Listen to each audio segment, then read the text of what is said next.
We have general liability and insurance through our insurance provider, but then we also require that the organization that comes in, depending on the event, our insurance company has a kind of a diagram, if you will, of kind of what the activity is going to be, how much we require each one of those organizations to carry an additional liability and damage insurance.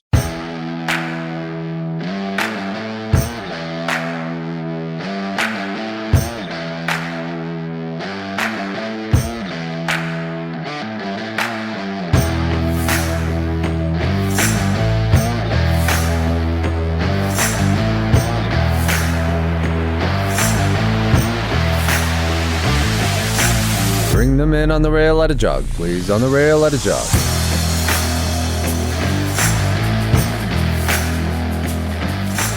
All right, everyone. We are back with another episode of On the Rail podcast and happy to bring you another roundtable discussion. This month's discussion is going to be centered around the economics of putting on a horse show. We've had several comments where people know that show fees are increasing, particularly at the state level, regional level. A lot of people aren't sure exactly where that money's going and what it really takes and the expenses involved into putting on a horse show, what is involved for a state club to fund a horse show. So we kind of want to bring all of that to the forefront, which is what we're going to do today. Very excited about this discussion, like we are all of them. So without further ado, we'll let our guests introduce themselves. Randall, would you like to start? Absolutely. So I'm Randall Roser, live down here in Central Florida. My involvement in the horse industry is pretty vast. I'm serving my third year as chairman of the Rules Committee for the American Paint Horse Association, previously chairman of the Regional Club Committee. I've served on the amateur committee as well with APHA.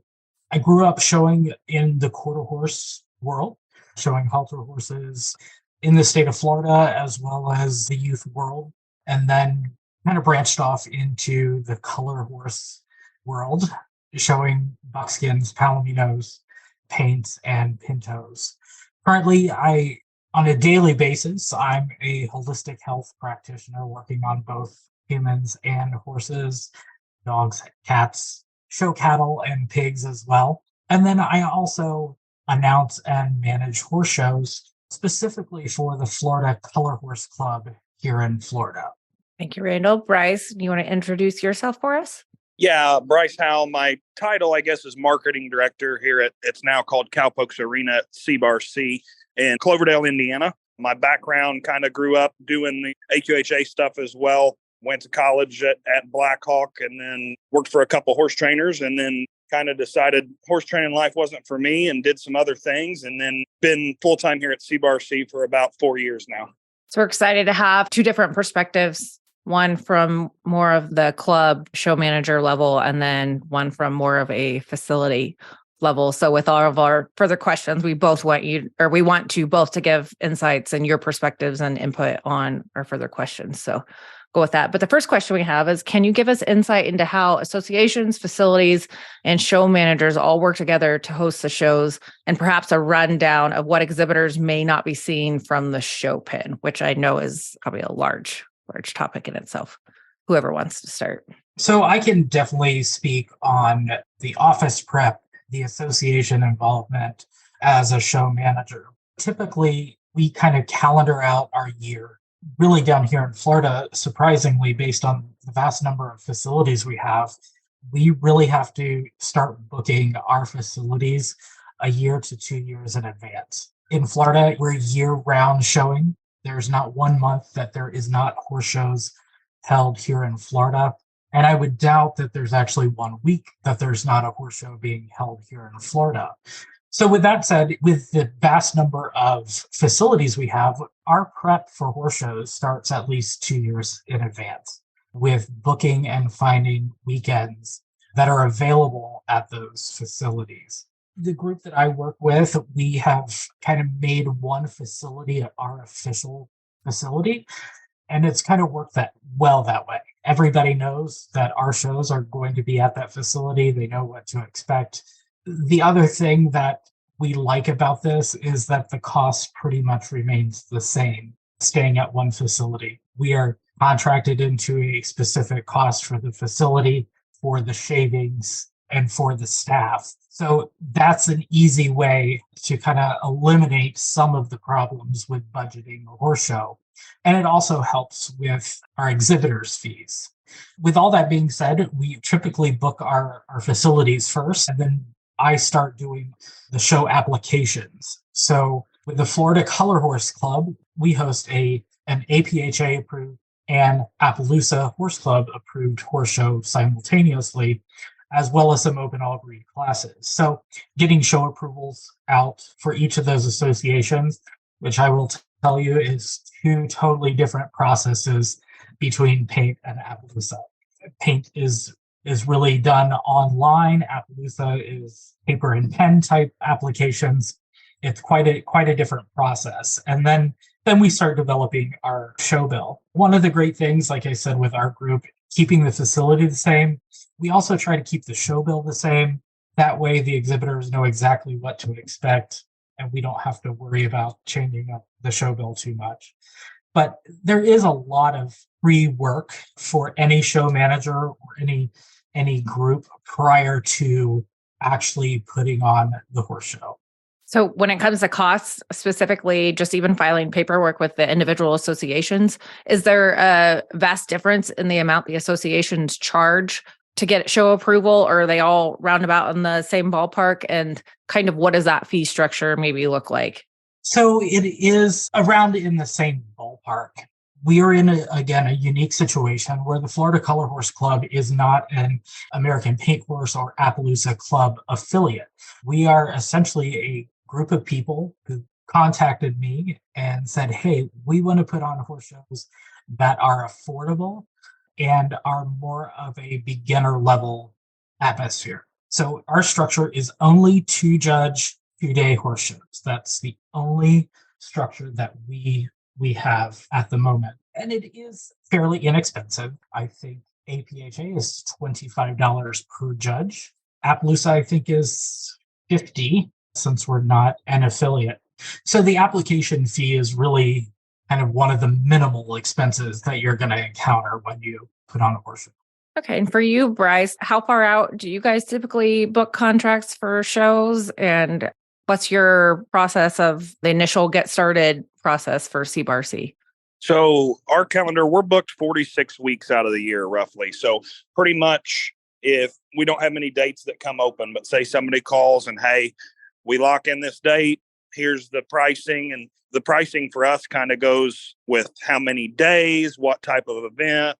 Obviously putting on a barrel race is not nearly as detailed as putting on a quarter horse show, so you take those things into effect. Also, like for us, we're one of the few arenas around here, we actually change our footing out. So like our dirt base is what we use for our barrel races.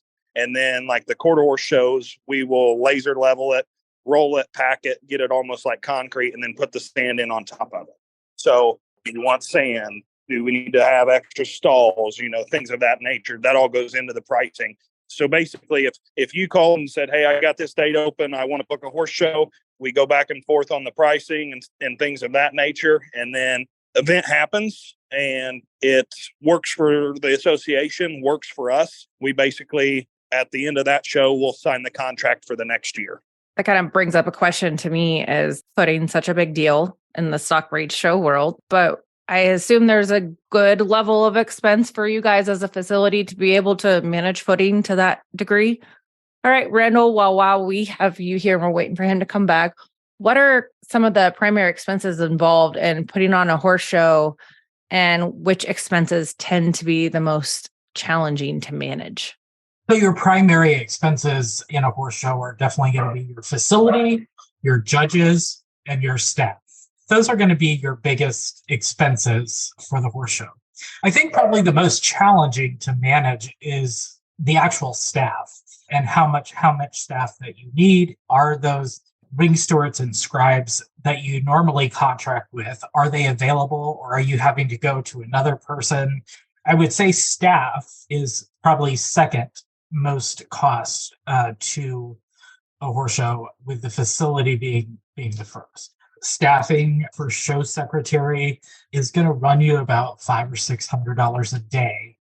That's probably including all of your pre-show work, which is something that a lot of people don't understand, how much is involved with setting up a horse show in Horse Show for Windows, let's say.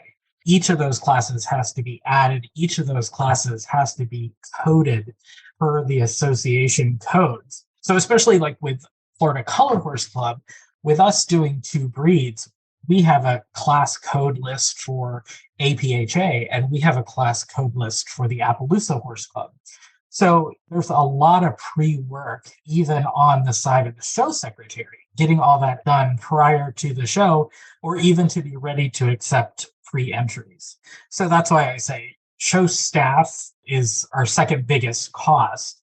Having good ring stewards and scribes is definitely going to make a difference in how well your show runs. For us, we have the president of our group and the vice president. They both volunteer. So the vice president, he does all the gate work and does a great job with really cool Google document that he's created on his iPad that sends ads and scratches to me in the announcer's booth and to our show secretary. So he's done some great behind the scenes work as well. But, again, that's more hours that he puts in as a volunteer prior to the horse show even starting, getting all the entries into his system. So there's definitely a lot of expense in show staff, and that's probably some of the biggest or hardest to manage as far as cost.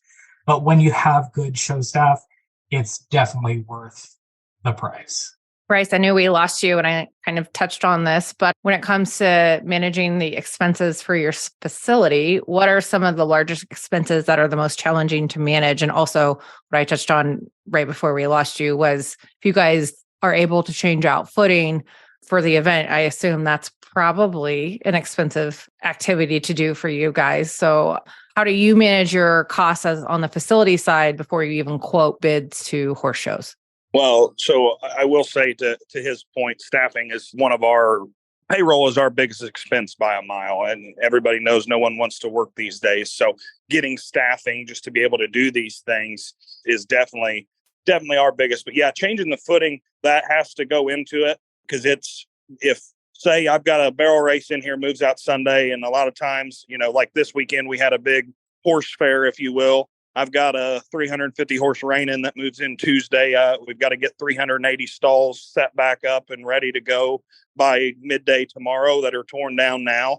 And then they move out Sunday night. Monday afternoon, a sold-out quarter horse show moves in. So having those big shows back to back, it makes it a little more cost-effective for us because, we're booking big shows and we've got big shows back to back. Therefore, the price point for each one of those organizations can be a little more affordable because we're booking them big shows right back to back. But also when we look at our calendar, it takes us 24 hours hard work. If we've got a barrel race, they move out and then we've got to get the arena leveled, lasered off and rolled and packed and the sand put back in. So obviously that's a lot of work. We've got guys working through the night. That goes into the pricing. And so that also goes into our schedule too. We'll try to book 4 or 5 events in a row that will use the sand or 4 or 5 events in a row that will use our dirt base. All those things, how are they going to run till 2 or 3 in the morning? Some of them barrel races where our guys, are we driving the tractors or are you hiring tractor drivers?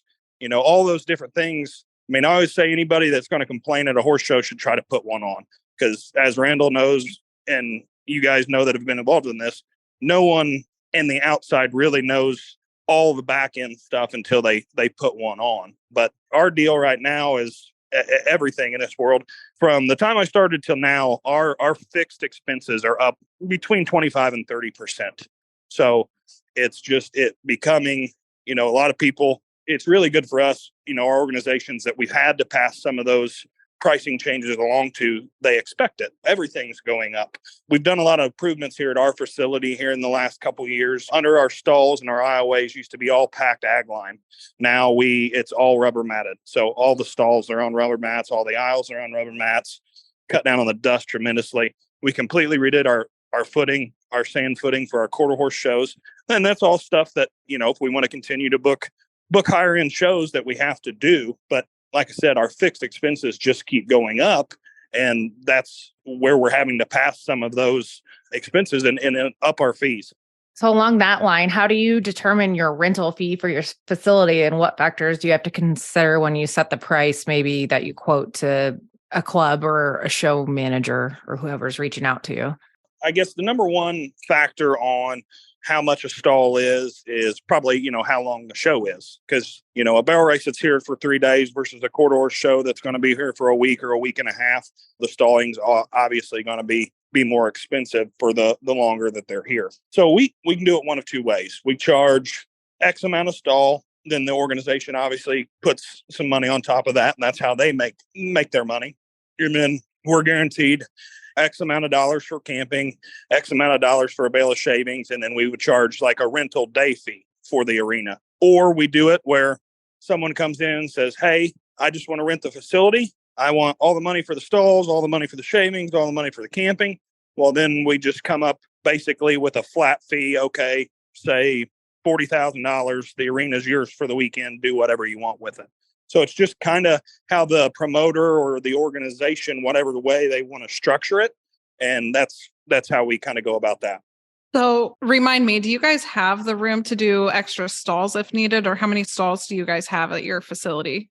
So we have 500 in the main barn. We just built an expansion just down the road from ours. It's 107 stalls, has a 100 by 200 outdoor and things of that, which it does allow us some overflow. We host the IBRA National Finals and several very large barrel races, and they will overflow into that barn. But so like the IBRA National Finals, we'll have all 500 of the stalls in the main barn. We'll set up 80 to 100 portables and shorten what is usually our makeup pen, shorten it a lot and put portable stalls down there. And then we also have the 107 stalls in the new facility that we just built. If you would have to get portable stalls or the overflow, is that extra? Yes. So basically, if we set up portable stalls, we consider our barn full. So if they say we set up 80 portables and they only use 450 of our stalls, but they use 60 of the 100 portables, they're still paying us for all the stalls. Just because if you're going to set up portables, we're considering our barn full. Got it. But yes, we charge a fee. It's not as much as what our normal stall fee would be, but to set up portables, because we don't own portables ourselves. We rent them from people. So, obviously we have a cost in renting them and trucking them and things like that. And Randall, when I know you said you guys host your shows at one facility typically, but what goes into deciding on a facility? So your shows are all the 2-day weekend shows, I think you said. But if you were going to host a larger show with your club, you might touch on that from a show manager perspective on what it goes for how you make a decision on the type of facility or facility where you're going to host them. Yeah, absolutely. And we've explored some other facilities. So like our October show, we had about 80 people on a waiting list for stalls. October show has kind of turned into the show that our group is known for now, just because of all the other events. And the facility we're currently at only has 200 permanent stalls. We never thought that we would sell out of 200 stalls on a 2-day, 2-judge horse show, because everything you hear in the industry is nobody wants to show at a 2-judge horse show because they only want to go to the 4-judge or the 6-judge or the 8-judge. But we're really seeing a huge different dynamic here in Florida where these 2-judge shows are actually extremely profitable for us and well attended. So as far as looking at another facility, like I said before, to be honest, it is so hard to get dates at most of the facilities here in Florida. The facility that we're at for this year, literally these dates were the last dates available in their calendar. They are booked every single weekend of the year. World Equestrian Center is phenomenal. Unfortunately, for a 2-judge show like ours, it's just not in the budget to even think about going there. Again, Florida Horse Park is somebody that we're really trying to to move one or two dates to, because they now have, I think, close to 500 stalls. But again, they have horse shows every single weekend.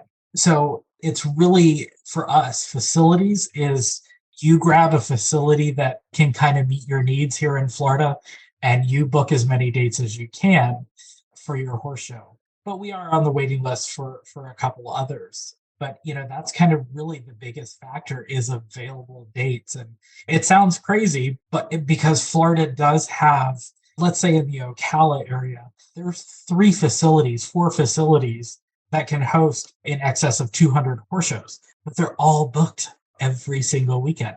So it's pretty amazing that is our limiting factor, is availability here in Florida. Yeah, that's kind of our biggest nemesis is availability. The nice weather. Yeah, I know, right? Yeah, we're all jealous of that perpetual sunshine that you guys have. With the occasional hurricane, just got to throw that in. That's fair. Every once in a while, yeah. Yeah. Gotta all come back to reality at some point, right? Right. Brice, what amenities have people told you that they want or are necessary for a good level quarter horse show or even a barrel race? Like, I'm sure you guys have grown and adapted to those things over the years, just like changing the footing out. But what other requests do you get on a facility side that this is what the association says, this is what we need to host our show there? Can you do this? So it's especially the larger quarter horse shows and the bigger barrel races, we're making money off of people's disposable incomes, right? So they want to come to a place, like Randall said, WEC is an awesome facility, but it has ruined every other facility as far as people's perspectives of what is reality, just because it's so amazing. I think since I've started here, like I said, one of the biggest complaints that we used to have was the dust in the barn due to the packed ag line. So we put the rubber mats down. That eliminated a lot of dust. These horse trainers are hauling so many horses now that hay and feed and things of that, they don't have room to haul. So we started 3 years ago where I have alfalfa, I have grass hay at the facility. Cowpokes just opened a Western tack store that is attached to the arena. They've got products in there. They're going to stock some feed, just basic amenities as far as that. And then as well as there's a lot of shows that, they want to do exhibitor parties, things of that nature. We have our own in-house kitchen here that we can do catering services out of. We have the ability to get temporary liquor licenses if, an organization would want to do something of that nature. Camping. The biggest thing for us is we're in such kind of a rural area that our biggest complaint that we hear is there's just nothing to do in Cloverdale, Indiana. By your horse show. Exactly. Especially some of them bigger shows where they're here for a week or 2 weeks. They want something different to eat other than McDonald's, Arby's, which luckily within a 15-mile drive from here, you can get to all of those things. But just people that are traveling and are going to be here for an extended period of time, they want luxury. They want nice facilities. They want good grounds. They want good restaurants and things of that nature. Randall, are there certain amenities you on a bare minimum need to host one of your shows? What's your criteria? So for us, having a minimum of 200 stalls is one of our criterias. Obviously, a show office, having plenty of RV hookups. I will say the facility that we are at is kind of like Cloverdale, where we're not really we're kind of on the outskirts of Gainesville, but it's a good 15 minutes to get to the closest, 20 minutes to get to the closest hotel. The way we kind of counteract that is we do have a lot of people that take advantage of staying in their horse trailers or RVs, but we do activities at night for our exhibitors, specifically Saturday night when they're, the show's probably going to run a little later. We know it's a 20-30 minute drive to the closest restaurant. So we usually do some kind of dinner there, games for the kids to kind of make it worth their dollar. And our big thing with doing that is having a space. Do we have a space at our facility where we can host those games, where we can do these dinners, and that facility meets our requirements with that as well? I have a question just because, Randall, you're down in Florida and Brice is in Indiana. Riding wise and space to ride, I'm assuming like down in Florida, you guys don't necessarily want or need an indoor, but I'm assuming you'd want covered space, at least if it was outside, just because of the sun. Is that something that you look for, like indoor versus covered or outdoors? So, yeah, I mean, we always look for at least a place that gives us the option of having a covered space. It's really interesting. So, years ago, I managed horse shows for Florida Paint Horse Club, and we would have our big 5 or 6 judge shows. We'd have it in the covered pen, and everybody from up north would be like, "Can't we show outside? It is so beautiful out here." And I'm like, "You all are going to be so sunburned by the time, we're done with the show." But yes, we always look for a place that has that duality of being able to show in a covered situation, because let's face it, it's Florida. It could be sunny and 95, and 2 minutes later, it is a torrential downpour. Right. Which is typical of our spring and summer. So we try to use a facility that has both. For time's sake and to kind of keep our show rolling, we usually host all of our trail, all of our utility driving, and pleasure driving outside. The facility we're at has a massive, massive outdoor arena where we actually set up utility driving, trail, and ranch trail all in the same pen. So we can get it set up. People can practice till their heart's content. And then we also have another arena where once we're done with utility driving, the drivers go over and they run the pleasure driving. So being able to use 3 arenas in one facility just keeps our show flowing and flowing and flowing. And the one giant arena is an additional cost, but that cost is offset by not having to pay out overtime to our staff. Do you have to hire additional judges, though, then to have multiple arenas going at once than you would have? I guess where's the line drawn on judges working overtime and staff working overtime versus hiring multiple judges? And how do you determine what's the best way to go with that? So we don't hire additional judges. So think of this as, let's just take our Sunday, for example. We run our utility driving, pleasure driving. So those are both outside. And then we go to the indoor pen. So the time that we're saving and having to break down trail, break down utility driving from it being in the covered pen is what's really saving us. And for us to be able to move from one to the next without kind of any disruptions or any lag time and having to reset courses. So that's where we're really saving and benefiting from having the access to those other arenas. Okay, that makes sense. So Randall, just because I take a particular interest in the management side of things, do you personally charge for the management of the club that you're doing? Do you still do outside show management for anyone else? And if you do, how did you, maybe perhaps is the better question, come up with your fees for charging for that and all of that back end work that goes into that?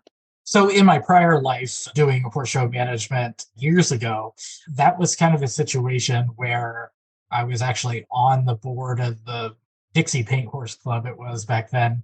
And the board decided that the current show management person was no longer effective. And it was kind of like, hey, I think you would be good at doing this. So back then it was a lot of volunteer time. With the Florida Color Horse Club, when they approached me to help them with their group, I had told them, I said, listen, I don't want to have a position on your board. I will advise and consult for your horse shows. And then they ended up hiring me as the show announcer.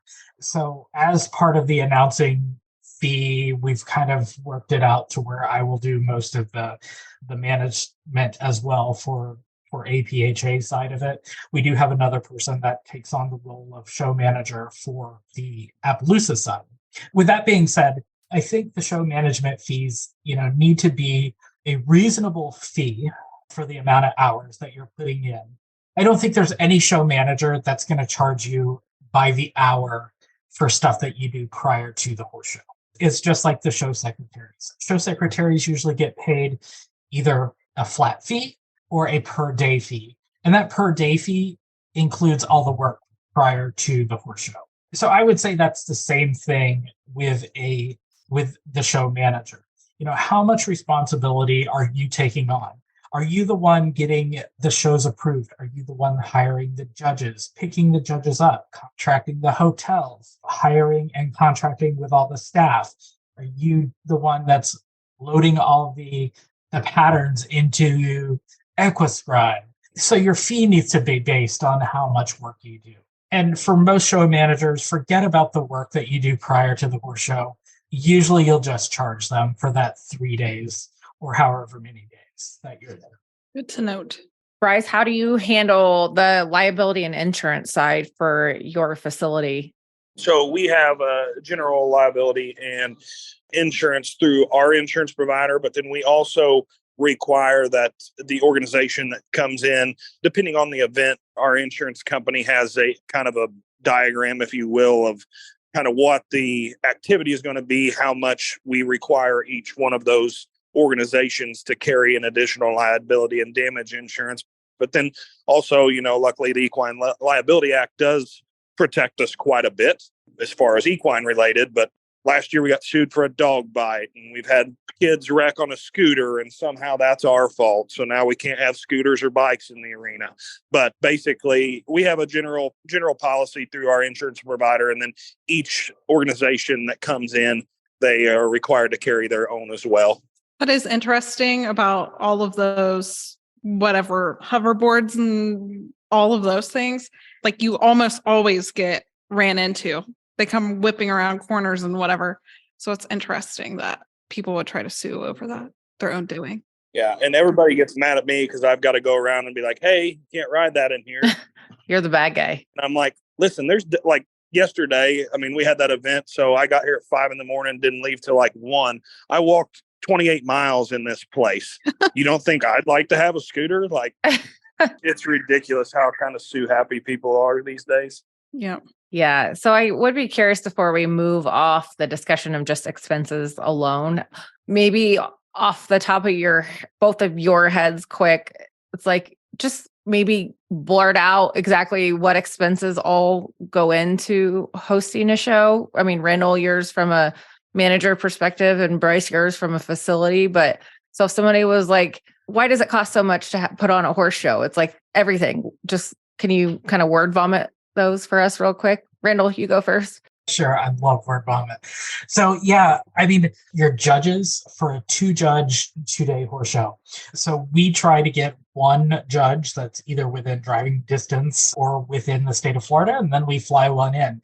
But the average judge for a 2-day horse show is going to run you about, with travel, not including hotel, is going to run you about $1,800. So $1,800 times 2. So that's about $3,600 just in judges. Our facility, I think, runs around 20 grand. For a weekend? Wow. For a weekend horse show. We've added a Friday afternoon, so now we're going to have to pay a little more. So, that's at like $38,000 there. $1,500 for our show secretary. Another probably $1,500 or $1,600 for show staff. So, we're looking at $40,000 in expenses for a horse show. For a weekend horse show. For a 2-judge 2-day horse show. And we usually budget about $500 for a flight, which has been pretty great up until now. Now we're having to go to $600 and $700. So that's additional costs as well. And that's one thing a lot of people don't understand is how much it does actually cost to put on a horse show. And if you're not that kind of group to where you've kind of built yourself up and built your account up so you can, let's say, afford to have a poorly attended show, all it's going to take is one horse show to eliminate your group from ever having a horse show again. One bad weekend, one tornado warning, one hurricane coming through, that's going to ruin your horse show. So yeah, those are biggest expenses that we have. It is a lot. And we try to keep our costs down for the exhibitor. And so far, we've been able to make money on every single show we've put on, even with our low prices. But yeah, it takes a lot of cash.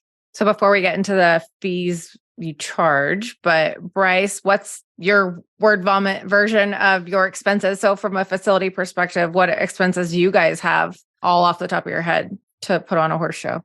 So for us, I already said payroll's our number one expense, but we've got payroll. We have our kitchen, so our food costs. We've got to pay the banker. We go through somewhere between 40 and 50,000 bales of shavings a year. Got to buy the shavings, the sand, it needs replenished. The parking lot needs gravel, general repairs. So for us, it cost us just to keep the lights on, having events, just all of our fixed costs. It cost us roughly $120,000, $130,000 a month just to operate. So it's kind of funny, Randall brought up the $20,000 number. For us, if it's not going to be around that $20,000 or more profit, it doesn't make sense for us. We're better off taking the weekend off.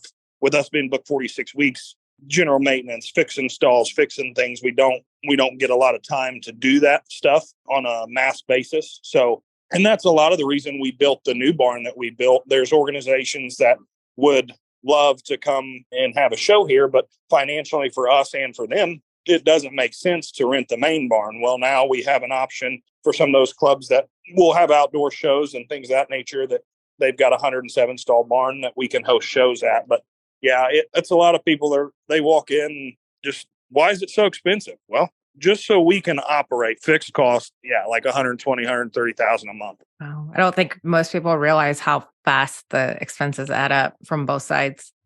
It's kind of mind blowing. Not at all. Yeah. So Randall, when it comes to factoring expenses and trying to make a little bit of profit on each horse show, which sounds like you guys have been fairly good at doing. So how do you determine entry fees for your show? And then how do you balance the need to cover expenses with the desire to keep entry fees reasonable for exhibitors? Yeah, so what we do is we kind of look at other shows and look at their per judge class fee and see if we're kind of in line with those other shows. I want to say the national average for paint and Appaloosa clubs per judge is going to be about $10 per class. So we've kind of adopted that per class fee.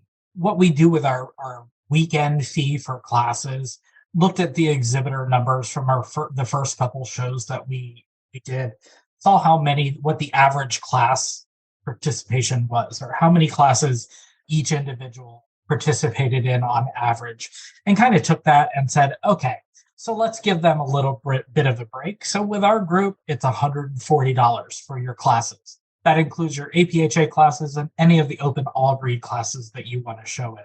We've extended that $140 to the Appaloosas. So they have a $140 class fee as well. And the open all breed exhibitors that come, they can show all day and all the classes they want for both days for $140 as well. When we looked at it, that was actually, for the open all breed, that was actually cheaper than the largest attended open all breed horse show here in Florida that usually has about 300 stalls plus sold every single month. So we were slightly cheaper with that. As far as we kind of keep our office fee the same, the association fees are something that are really out of your hands. And those are just things that exhibitors have kind of come to realize that I know that APHA, I'm going to pay $1 per class per judge. Appaloosas, they have a slightly different scale where you pay, if you're open, I think it's $2. And if you're youth and amateur, you pay $1 per class per judge. But we try and keep I'll say this entire year, we've committed to keeping the prices the exact same for all of our horse shows. In a financial position now with our group that we can afford to do that, even if we potentially would lose a little money. But we've committed to our exhibitors that we are going to keep the same cost. So when you come to our horse show, without adding in the APHA or the Appaloosa show fees, your bill is going to be around $260 for 2 days and 2 judges. That includes your stalls and 2 bags of shavings. Any other shavings on top of that is up to you. Pretty reasonable. I feel like even for the open shows that we have up here, they're more expensive than that. So that's really pretty reasonable for APHA and even an app class too. It is. And, like I said, we have some groups that bring kids and, or trainers that bring kids and will show the horse. One kid will show the horse in the APHA classes, and then another kid will show the same horse in the open all breed. And it's the same fee. So a lot of these trainers that maybe have some lesson kids are finding it to be pretty darn affordable to get at least two of their individuals at the show. And I'll be honest, I mean, we're not making a killing on our horse shows. We haven't lost anything, but on average, we make around $5,000 every show is kind of what our profit has been. Like I said, our October show, we did profit $11,000 on that show. But when you look at it, it's a 2-day, 2-judge horse show. And there's horse shows out there that are 4 judges and more that aren't making that amount of money either. So we've kind of found this great little niche with our cost and our structure to where it's really turning out to be super profitable for us. Have you experimented with different fee schedules as far as like the flat fees go and whether you include a stall and shavings or not? And how did you guys ultimately settle then on what you have now? So we did. We originally started with a flat fee, which was kind of that all-inclusive fee.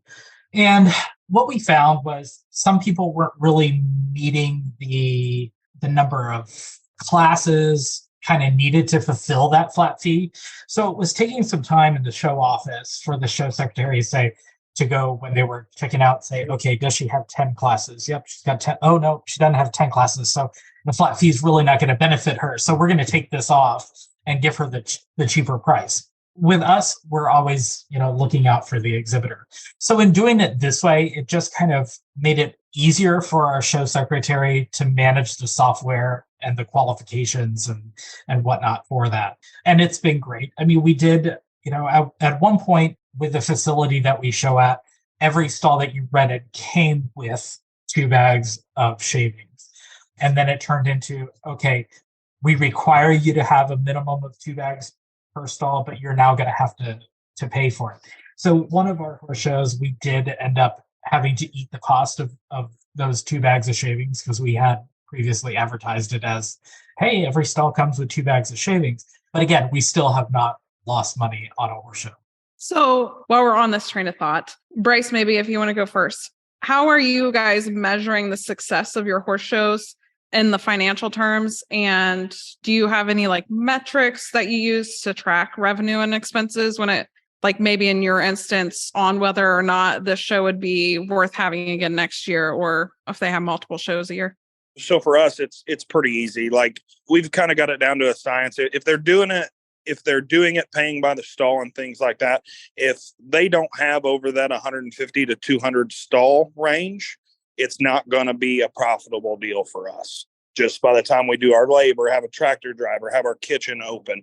As far as tracking expenses, we know how many shavings we bought, what it cost. We track all that. The stall fee, as I said earlier, it kind of depends on the show and the length. But really for us, and a lot of it's just from doing it and figuring out at the end of the show what our expenses were versus what we actually made, that 150 to 200 stall range is where we say, hey, this just doesn't really make sense for us.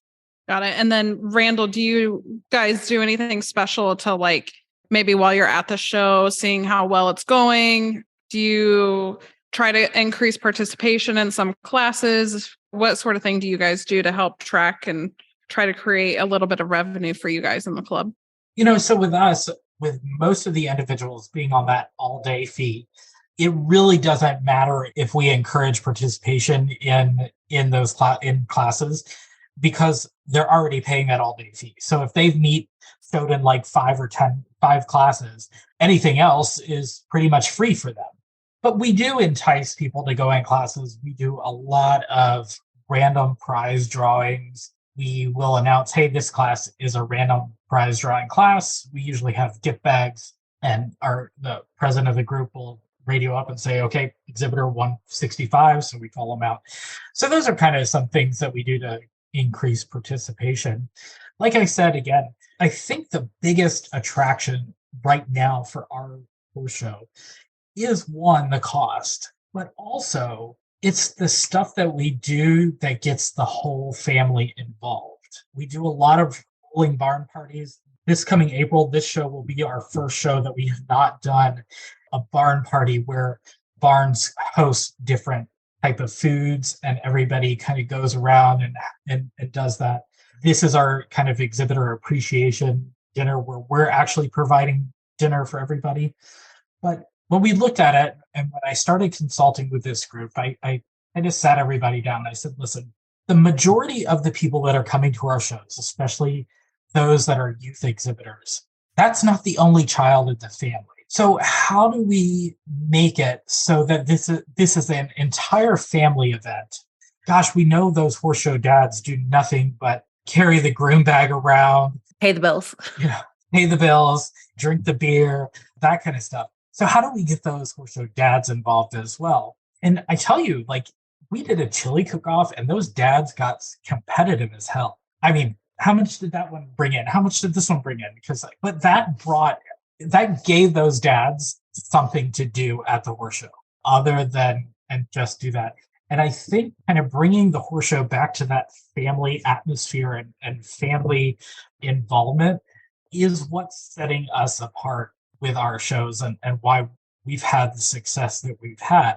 And it's something that, I encourage every single regional club or state affiliate to really start looking at. Having those activities for the people that aren't the exhibitor adds value to your horse show and really negates a lot of the costs that the parents are putting out, because now they go into a horse show, not just for one child, but for two, or for the husband to participate in that chili cook-off or barbecue. So it's really on a cost. It's really becoming a more cost-effective outing for the family when you can incorporate the entire family and not just that one person that's showing up. A question for both of you. We'll let Brice go first, but what trends do you see currently in the economics of horse shows, and how are you adapting and changing with whatever's changing in the industry?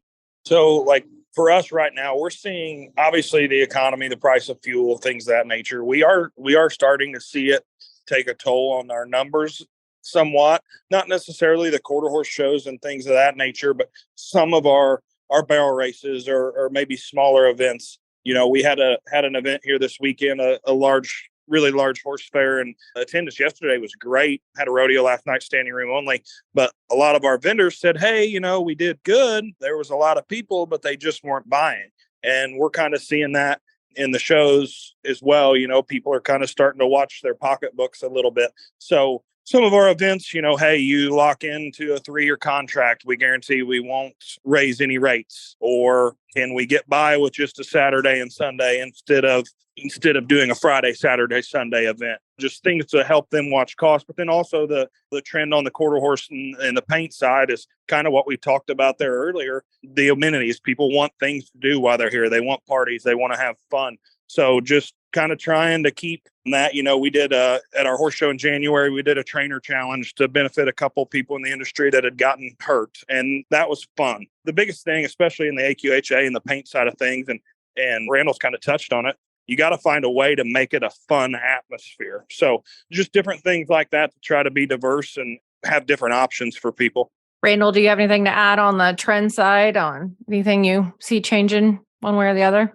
I do. So I will tell you, Florida, what are we? We're the retirement capital, right?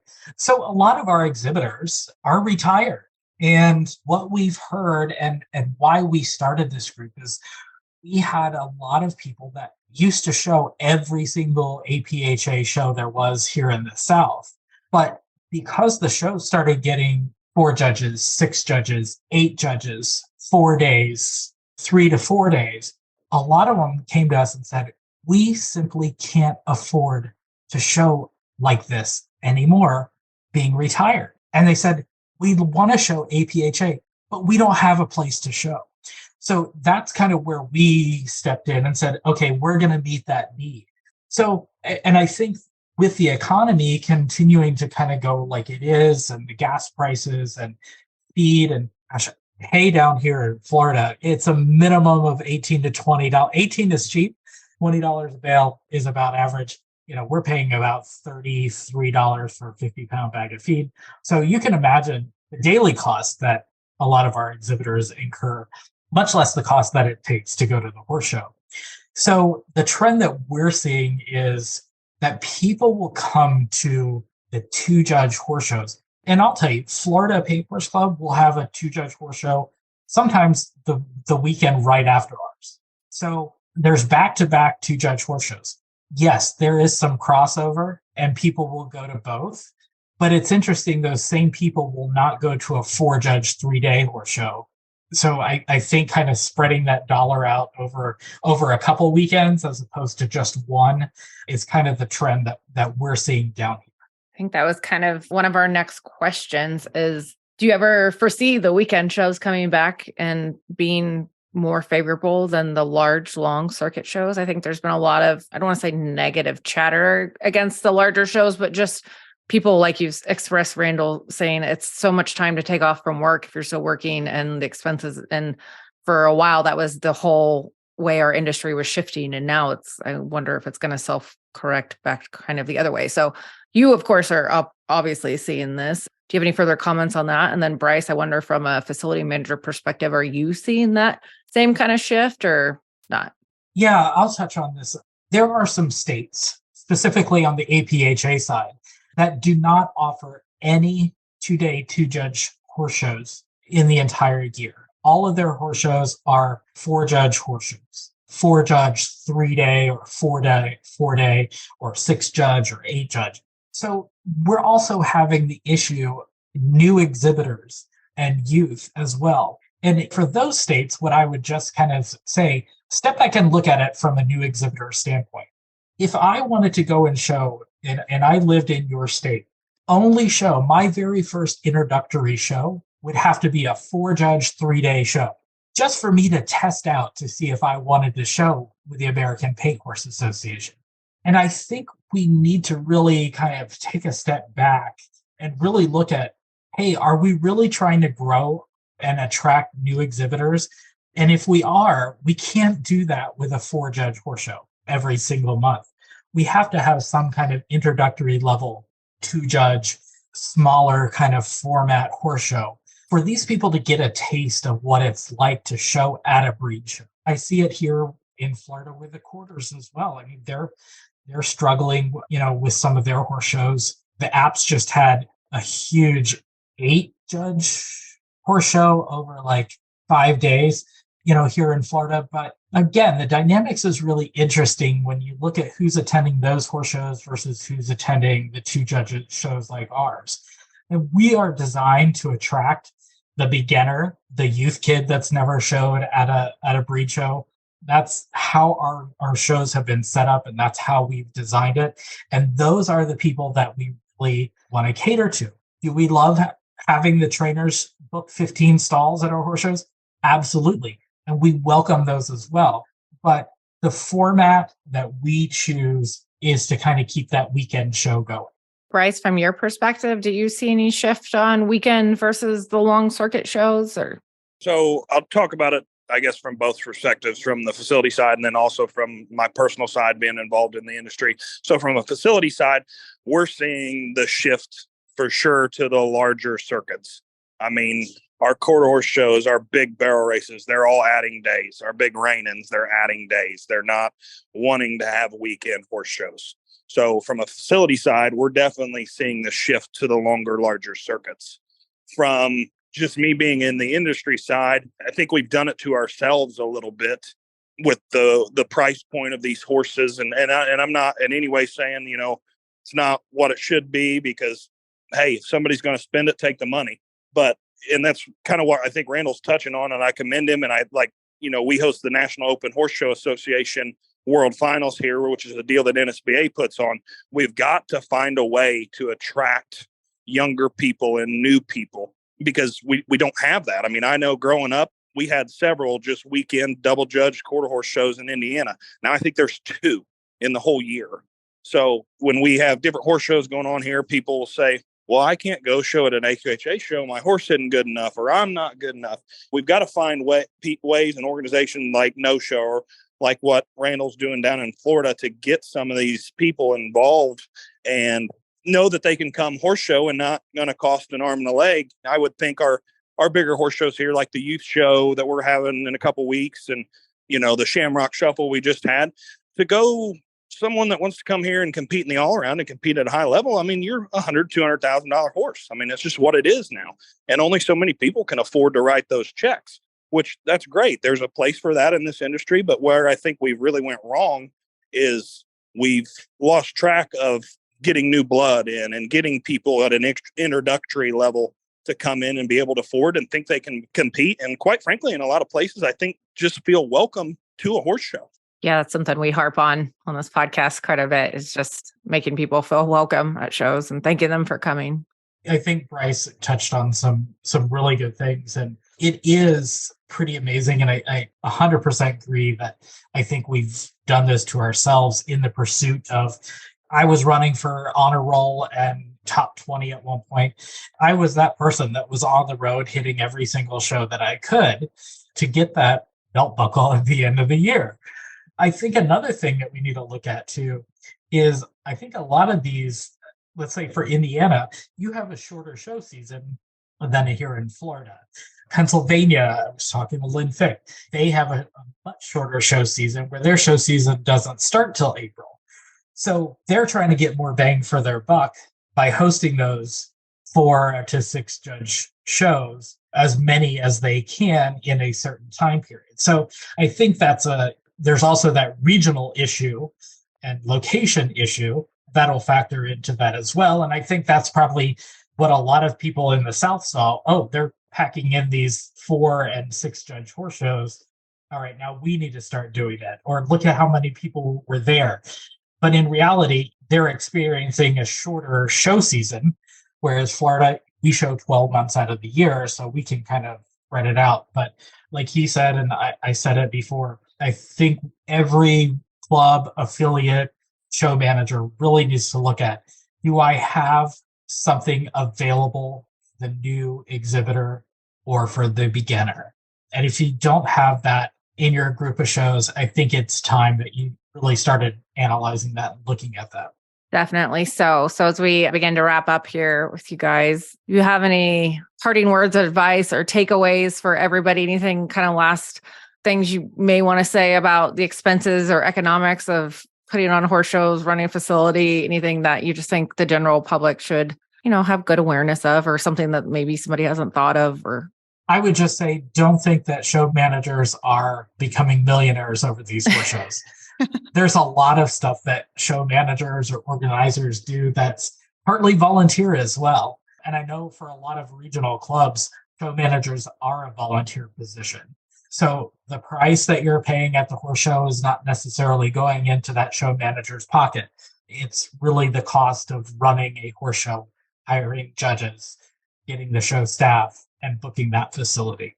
Yeah, and I would just kind of leave with 2 things. Number one, what I said earlier, if anybody that you're ever going to go complain at a horse show, you should have to run one before you can have a complaint. And the other, yeah, exactly what Randall said. You see prices and you see things like that. We are a privately held facility, not publicly owned, not owned by a county or anything like that. So it's our owner's money that's on the line. And yeah, I mean, I can tell you it's not a super cash heavy business when you are trying to put the money back into it to improve your facility and things like that. So yeah, just be courteous and just make people feel, I guess, welcome, like we talked. Awesome. Well, we thank you guys for the conversation today. I think this will help people get a good insight into just a little bit of the behind the scenes look on what goes into putting on a horse show. And I think it could probably be a topic that could be discussed every day for a couple hours for a week or 2 straight. So I know this is a very 30,000 foot view of it all, but it's okay. We appreciate your time and thank you guys and hope we have a great rest of your Sunday, unless you have any other thoughts or comments for us before we let you go. Thank you very much. Thank you. I enjoyed it. Thank you. Take care, guys. Thanks.